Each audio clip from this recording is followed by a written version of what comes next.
Assalamualaikum warahmatullahi wabarakatuh. Waalaikumsalam warahmatullahi wabarakatuh.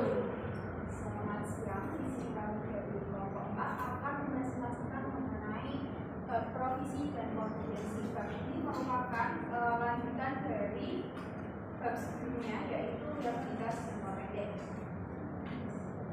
Namun sebelum itu, izinkan saya untuk memperkenalkan anggota dari kelompok kami yang terdiri dari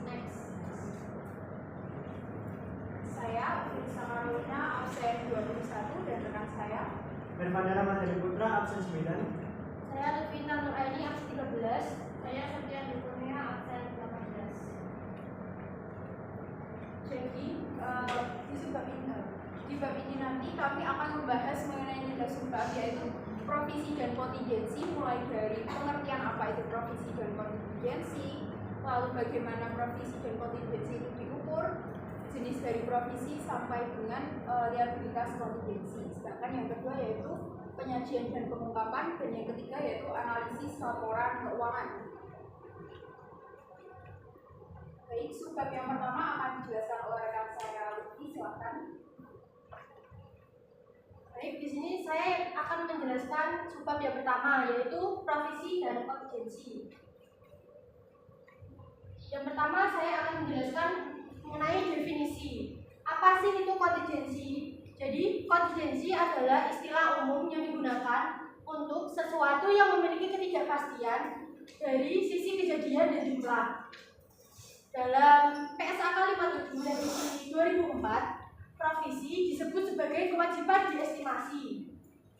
Jadi, provisi bentuk kontingensi yang di dalam laporan keuangan atau on balance sheet, sedangkan liabilitas kontingensi hanya diungkapkan dalam laporan keuangan.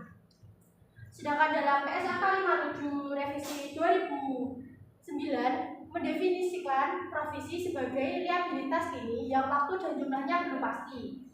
Jadi istilahnya itu provisi diakui dan disajikan, sedangkan kontingensi diungkapkan dalam laporan keuangan.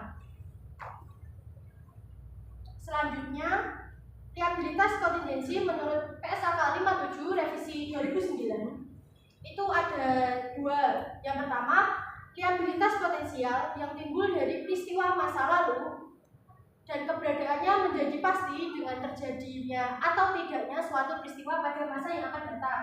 Atau liabilitas kini yang timbul sebagai akibat peristiwa masa lalu yang tetapi tidak diakui. Itu karena yang pertama, tidak terdapat kemungkinan besar entitas mengeluarkan sumber daya untuk menyelesaikan liabilitasnya.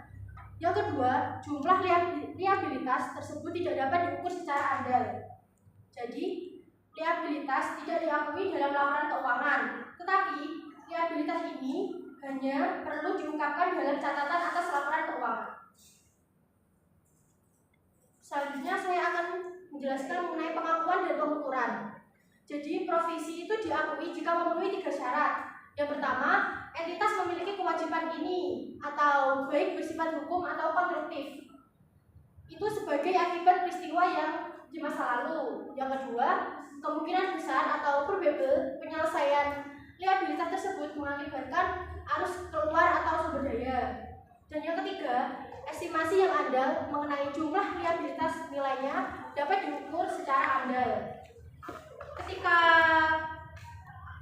tidak memenuhi 3 syarat tersebut, kemungkinan liabilitas tersebut itu cukup diungkapkan sebagai liabilitas kontingensi, tergantung materialistis dan kemungkinan terjadinya.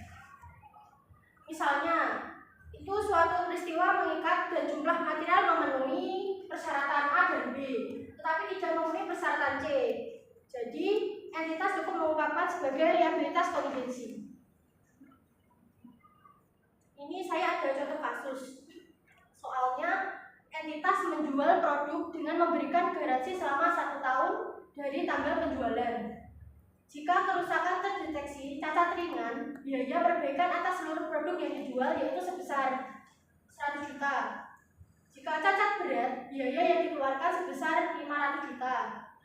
Pengalaman entitas di masa lalu memberikan indikasi bahwa dalam tahun mendatang kemungkinan 80% produk terjual tanpa cacat, 15% cacat ringan, dan 5% cacat berat.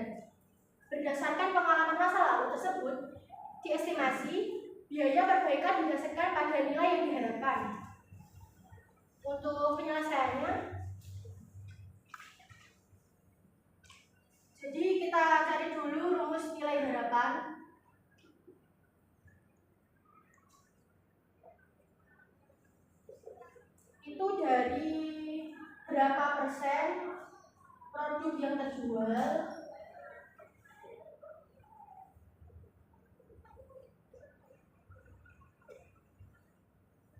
tanpa cacat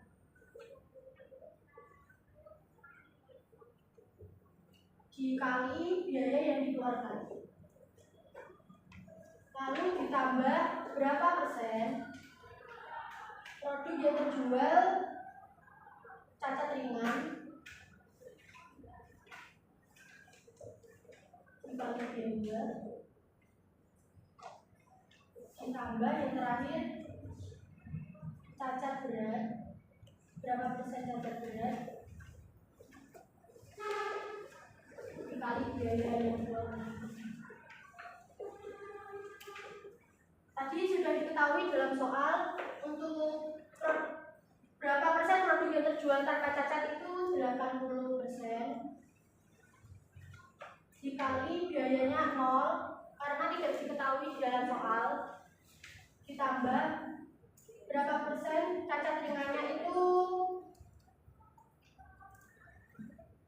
15%, ditambah biayanya yang dikeluarkan tadi dalam soal sejumlah 100 juta,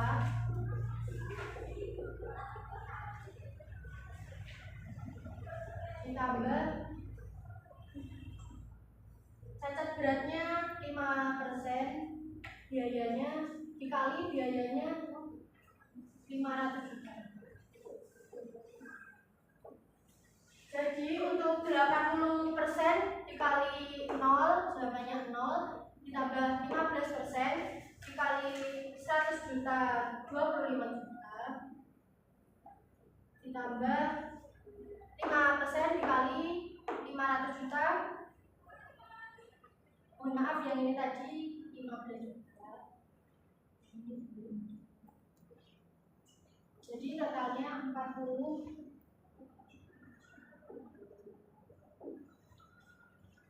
Dan untuk jurnalnya beban garansi pada utang garansi sejumlah 40 juta. Selanjutnya bab garansi akan dijelaskan oleh rekan saya Ufi.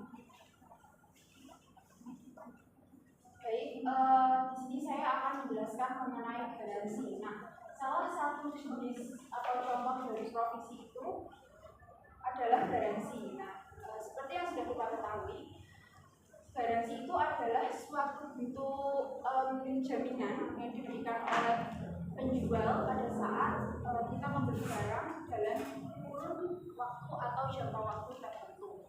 Nah, di sini pertanyaan mengapa garansi itu termasuk ke dalam provisi?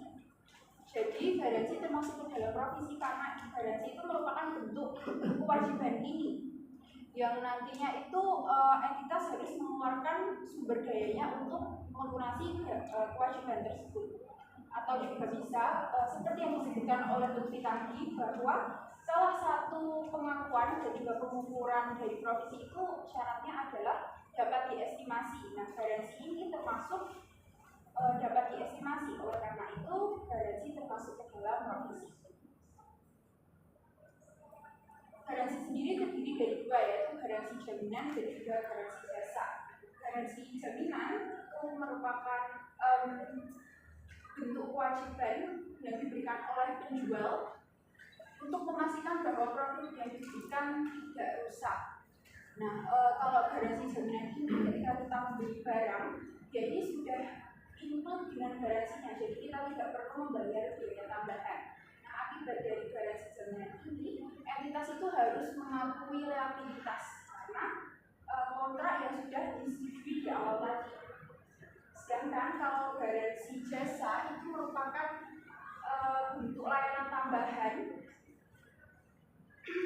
yang diberikan kepada pelanggan karena permintaan pelanggan. Jadi kalau garansi jasa ini itu pelanggannya sendiri yang meminta garansi. Jadi ketika dia membeli barang itu belum include dengan garansinya, jadi dia harus membayar untuk biaya garansinya.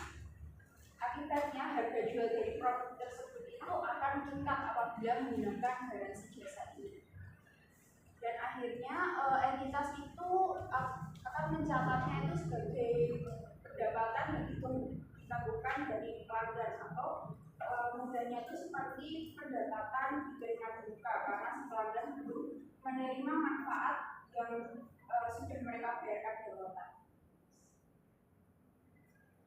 selanjutnya untuk pengakuan beban garansi. Jadi ketika entitas memberikan suatu garansi, mereka akan mengakui beban garansi itu bersama dengan waktu dijual barangnya. Jadi ketika bersamaan menjual barang, maka jumlahnya itu adalah beban garansi mereka bertambah di debit dan provisi garansinya berkurang di debit.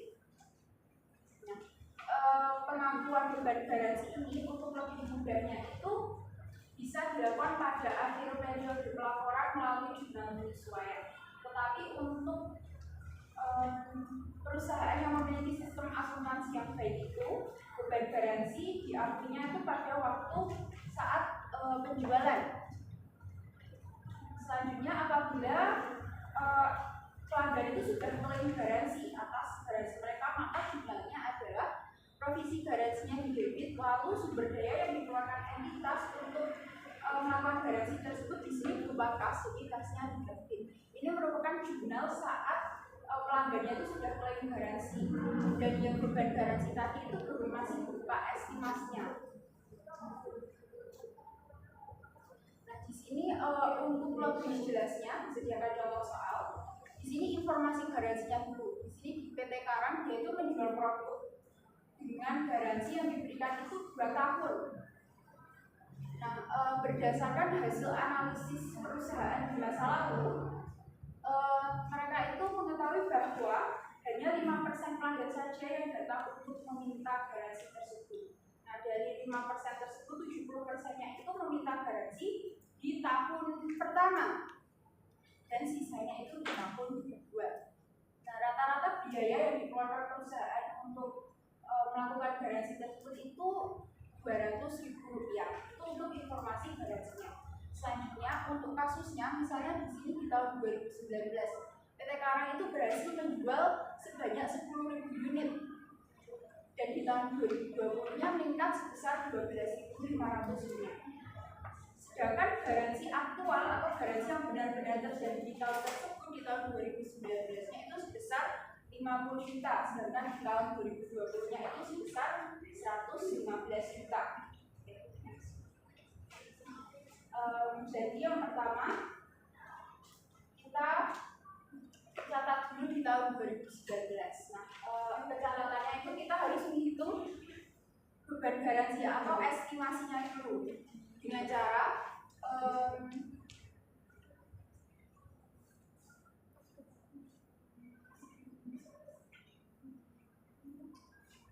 beban garansi ini hasil analisis perusahaan di masa lalu itu kan cuma 5% pelanggan. Jadi 5% dari pelanggan tersebut dikali dengan jumlah unit yang terjual di tahun 2019-nya itu kan ada 10.000 unit. Itu dikali dengan rata-rata biaya yang dikeluarkan perusahaan untuk memberikan garansi satu produknya itu 200.000. Sehingga didapatkan beban garansi atau estimasi garansi perusahaan di tahun 2019 itu sebesar 100 juta. Estimasi sebesar 100 juta ini nanti akan dicatat pada jurnal, yaitu beban garansi pada provisi garansi sebesar 100 juta. Itu untuk estimasinya. Sedangkan kenyataannya itu PT Karang di tahun 2019-nya itu garansi mereka hanya sebesar 50 juta, sehingga jurnal untuk mencatat beban garansi aktualnya itu tinggal dibalik provisi garansinya ditaruh di debit sebesar 50 juta dan yang berkurang adalah kas sebesar 50 juta. Nah, selanjutnya akun provisi garansi yang disajikan pada laporan keuangan pada 31 Desember 2019 itu sebesar 50 juta. 50 juta itu hasil dari estimasi kita di tahun 2019, kita mengestimasikan sebesar 100 juta. Tapi kenyataannya yang keluar atau garansinya itu hanya sebesar 50 juta. Sehingga didapatkan saldo garansinya itu sebesar 50 juta. Ini yang disajikan pada laporan keuangan 31 Desember 2019. selanjutnya untuk tahun 2020-nya itu juga sama, kita menghitung bebannya dulu, kita estimasi dulu garansi mereka. Caranya juga sama, dari hasil analisis perusahaan di masa lalu itu ada 5% per bulan dikali dengan jumlah unit yang terjualnya itu 12.500 dan dikali rata-rata biaya untuk melakukan garansi satu produk itu sebesar 200.000, sehingga didapatkan estimasinya itu 125 juta. Dan dicatatnya di jurnal yaitu beban garansi pada provisi garansi sebesar 125 juta. Tapi ternyata di tahun 2020 entitas itu hanya mengeluarkan garansinya itu sebesar 115 juta. Sehingga untuk jurnalnya kita catat provisi garansi pada kas sebesar 115 juta. Nah, untuk provisi garansi yang disajikan pada laporan keuangan 31 Desember 2020 itu sebesar 60 juta. Itu dari tadi kan di sebelumnya di informasi itu disediakan bahwa PT Karang itu melakukan garansinya untuk 2 tahun. Jadi akumulasinya 2 tahun kan 2019 dan 2020. Di 2019 kan tadi dia melaporkannya sebesar 50 juta.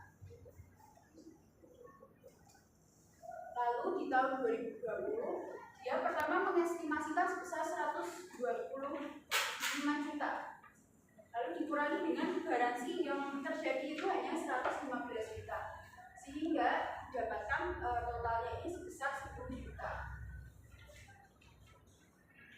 Lalu antara 2019 dan 2020 ini kita estimasi, kita akumulasi sehingga mendapatkan total yaitu 60 juta. 60 juta inilah yang kita laporkan pada laporan keuangan 31 Desember 2020. Nah, selanjutnya tadi saya sempat membahas bahwa garansi itu bisa dicatat pada akhir periode pelaporan melalui jurnal penyesuaian. Nah, kalau dicatat melalui jurnal penyesuaian di akhir periode pelaporan, maka jurnalnya yaitu untuk tahun 2019 kita langsung catat garansi aktual yang terjadinya dengan akun beban garansi pada kas sebesar 50 juta. Lalu kita cari selanjutnya tambahan pengakuan beban garansi di tahun 2019. Tambahan pengakuan beban garansi itu dari estimasi garansi tadi yang kita estimasikan di tahun 2019 kan 100 juta. Itu dikurangi dengan garansi aktualnya sebesar 50 juta. Sehingga didapatkan ada tambahan pengakuan beban garansinya itu 50 juta.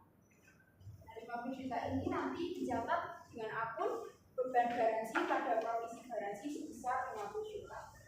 Begitu juga untuk di tahun 2020-nya. Di tahun 2020-nya kita catat dulu garansi aktual yang terjadinya itu sebesar 115 juta.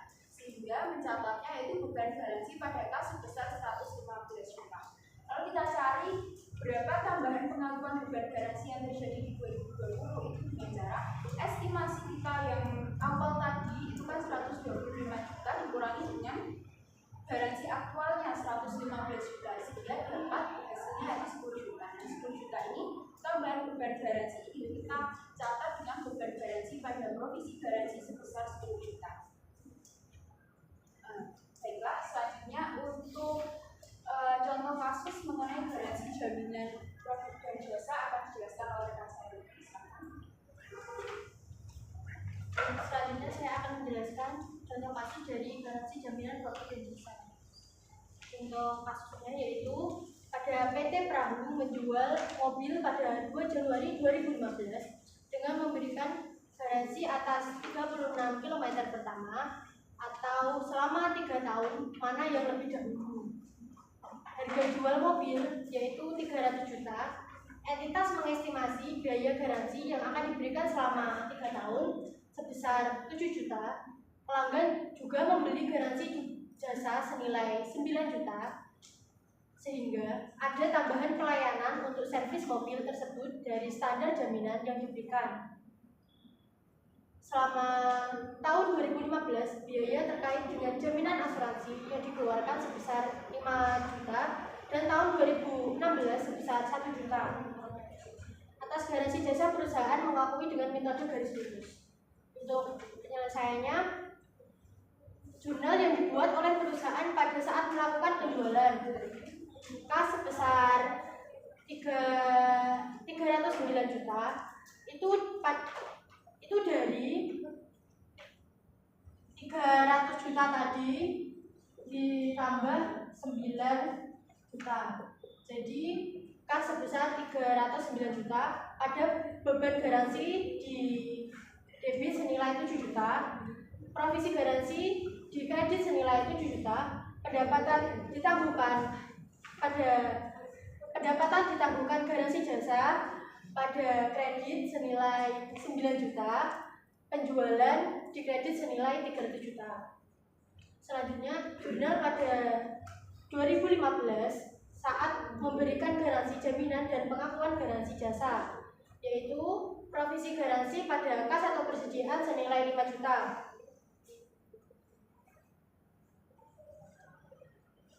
Selanjutnya, pendapatan ditangguhkan garansi jasa pada pendapatan garansi senilai 3 juta itu dari 9 juta tadi dibagi 3 tahun. Jadi menghasilkan nilai sebesar 3 juta. Selanjutnya, kewajiban pengelolaan lingkungan akan dijelaskan oleh baik. Untuk yang selanjutnya yaitu kewajiban pengelolaan lingkungan. Nah, biasanya ini perusahaan-perusahaan yang bergerak di bidang pertambangan ini diwajibkan oleh pemerintah untuk melakukan restorasi lingkungan sekitar operasi kegiatan perusahaan. Nah, untuk restorasi sendiri ini pengertiannya adalah pengembalian sumber daya alam yang telah dirusak menjadi ke kondisi semula. Nah, kewajiban pengelolaan lingkungan ini ada yang bersifat umum, yaitu berupa pengelolaan lingkungan selama atau pasca kegiatan produksi. Kemudian ada juga yang terkait pembongkaran atau pemindahan suatu aset tertentu. Nah, biasanya ini yang dipindahkan atau dibongkar ini adalah